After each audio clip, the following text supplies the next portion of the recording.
Ang nilalamang aralin sa video na ito ay una, tugmang digulong. Ano nga ba ito? Ikalawa, halimbawa ng mga tugmang digulong.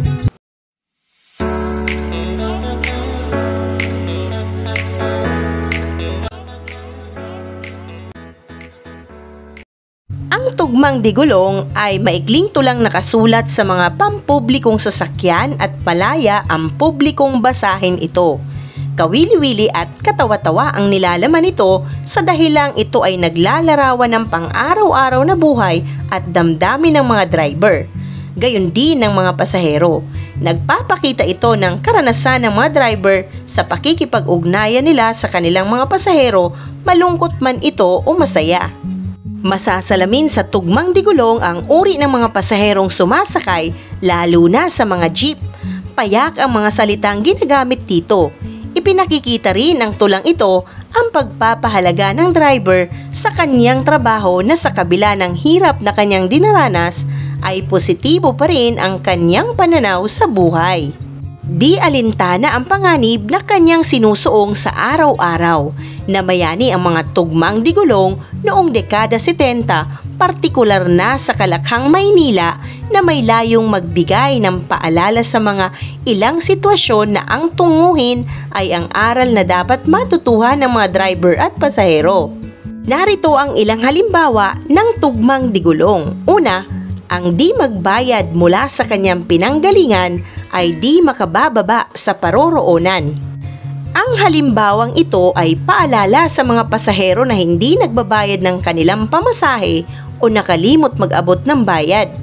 Ikalawang halimbawa, sit-sit ay sa aso, katok ay sa pinto, sambitin ang para sa tabi tayo'y hihinto. Ang halimbawang ito ay paalala sa mga pasahero na pumara upang maihinto sila sa tamang babaan. Sa ingay nga naman ng lansangan, kung sit-sit ang iyong gagawin, hindi ito maririnig ng driver. Ikatlong halimbawa, kahit ano pa ang ganda, driver lang ang katapat niya.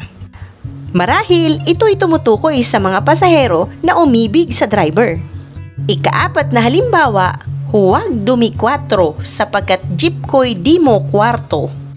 Ang halimbawang ito ay paalala sa mga pasahero na magbigay ng espasyo sa ibang pasahero na nais sumakay kaya umayos ng upo. Ikalimang halimbawa, sa pagtaas ng gasolina, kaming mga driver naghahabol ng hininga.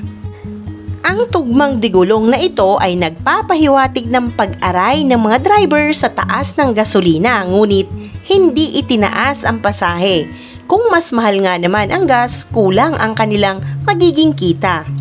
Ika-anim na halimbawa, mga pare, please lang kayo'y tumabi sapagkat dala ko'y sandatang walang kinikilala ang aking manibela. Ito ay munting paalala sa mga tao o kapwa driver na mag-iingat sa lansangan, lalo na kung marami ang sasakyan upang ang aksidente ay maiwasan. Iyong napakinggan ang mga halimbawa ng tugmang digulong at kahulugan nito. Dumako naman tayo sa karagdagang kaalaman. Paano nga ba nakatutulong ang tugmang digulong sa pagkakaroon ng kamalayang panlipunan o social awareness? Dahil ang tugmang digulong ay naglalaman ng mga paalala, maaari itong magsilbing gabay ng tao upang maalala ang dapat gawin sa tuwing sila ay nasa pampublikong transportasyon. Malaking tulong ito sapagkat sa araw-araw na marami ang taong nagmamadali at abala kung minsay hindi sinasadyang nakakalimot sa mga kung ano ang dapat gawin o ang iba naman ay naging ugali na nila. Isang mahalagang aralin muli ang iyong napanood. Maraming salamat sa panonood sa channel na Aralin sa Filipino. Huwag mag-atubiling mag-comment ng inyong tanong, suggestions o paglilinaw ukol sa aralin. Munting kahilingan sa iyong kaibigan, paki-like, share and subscribe para updated ka sa mga susunod pang bagong video ng Aralin mo sa Filipino.